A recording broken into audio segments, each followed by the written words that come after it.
कभी हम सुनते थे कि उड़न खटोले आसमानों में उड़ते हैं, फिर कहानियां आईं उड़ने वाले कालीनों की, फिर जिक्र हुआ उड़ते हुए घोड़ों का जो आसमान को छूते थे। हमने इन्हें सिर्फ बच्चों की बातें ही समझा, लेकिन फिर वो वक्त आया कि हमने इन सब बातों को सच होते हुए देखा। ऐसी ही एक जदीद और हैरत अंगेज इजाद के मुतालिक आज हम आपको बताएंगे। आज हम बात करेंगे एक ऐसे घोड़े की जो ना घास खाता है और ना ही जिंदा है, बल्कि एक ऐसा घोड़ा है जो आपको आसानी पहाड़ की चोटी तक पहुंचा सकता है और फिर आप इस घोड़े पर बैठकर पहाड़ की एक चोटी से दूसरी चोटी पर छलांग लगा सकते हैं। रेगिस्तानों, जंगलों और सहराओं में आसानी इस घोड़े पर सफर कर सकते हैं। और सबसे दिलचस्प और हैरानकुन बात यह है कि ये रास्ता भी खुद तलाश करेगा और कभी थकेगा भी नहीं। है ना हैरानकुन सूरत हाल। तो ये घोड़ा क्या है, किस कंपनी ने इजाद किया है, इसकी कीमत क्या है, किस टेक्नोलॉजी के तहत ये काम करता है, तो आइए देखते हैं ये मालूमाती वीडियो।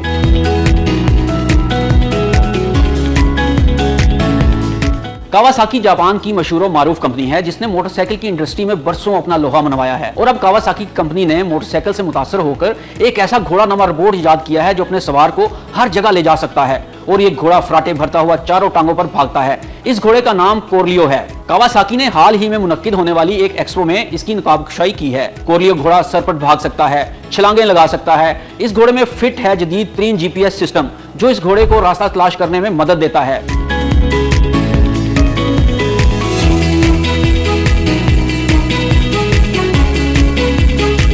तो अब बात कर लेते हैं कि इस घोड़े का इंजन किस कैपेसिटी का है, कोरलियो की रफ्तार क्या है, किस मटेरियल से बनाया गया है, किस टेक्नोलॉजी के तहत ये काम करता है, ये फ्यूल ईंधन से चलेगा या फिर इसमें बैटरी का सिस्टम लगाया गया है।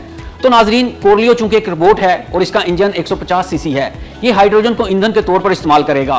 कोरलियो का वजन 165 किलोग्राम है और इसका कद 1.5 मीटर है। इसकी औसत रफ्तार मुख्तलिफ रास्तों पर बिल तरतीब 10 किलोमीटर फी घंटा से 25 किलोमीटर फी घंटा है। इसमें मसनूई ज़हानत के तहत फीचर इस्तेमाल किए गए हैं, जैसा कि अगर आप मुड़ने के लिए जिस तरफ अपने जिस्म को हरकत देंगे ये इसी जानब मुड़ जाएगा।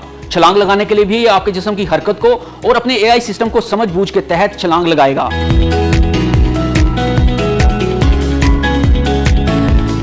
इसका सबसे जबरदस्त फीचर यह है कि अगर ये छलांग लगाते हुए गिर जाता है या फिर कहीं स्टक हो जाता है तो ये खुदकार तरीके से दोबारा फौरी खड़ा होने की सलाहियत रखता है। ये रोबोट अंधेरे में देखने की मुकम्मल सलाहियत रखता है। इसमें हेडलाइट्स के लिए भी फीचर दिए गए हैं। कोरलियो की एक खास बात यह है कि ये एक सिलेंडर हाइड्रोजन फिल होने के बाद 10 घंटे तक मुसलसल सफर कर सकता है। नाजरीन, इस घोड़े की नकाबकशाई तो कावासाकी कंपनी ने कर दी है, लेकिन ये अभी तैयारी के मराहिल में है और कहा जा रहा है कि आइंदा बरसों में इसे लॉन्च कर दिया जाएगा। अब हमारे जहनों में सवाल उठेगा कि इसकी कीमत क्या है। फिलहाल इसकी कीमत का तयन नहीं किया गया। अलबत्ता माहिरीन का कहना है कि इस घोड़े की कीमत $1 लाख से लेकर $20 लाख तक हो सकती है। तो क्या आप मुस्तकबिल में ऐसा घोड़ा खरीदना चाहेंगे जो आपको पहाड़ों और रेगिस्तानों की सैर करवाए और आप कहीं गुम भी ना हो? कमेंट्स में हमें जरूर आगाह कीजिएगा। मजीद अच्छी और हैरत अंगेज वीडियोस देखने के लिए हमारा चैनल सब्सक्राइब कर लें।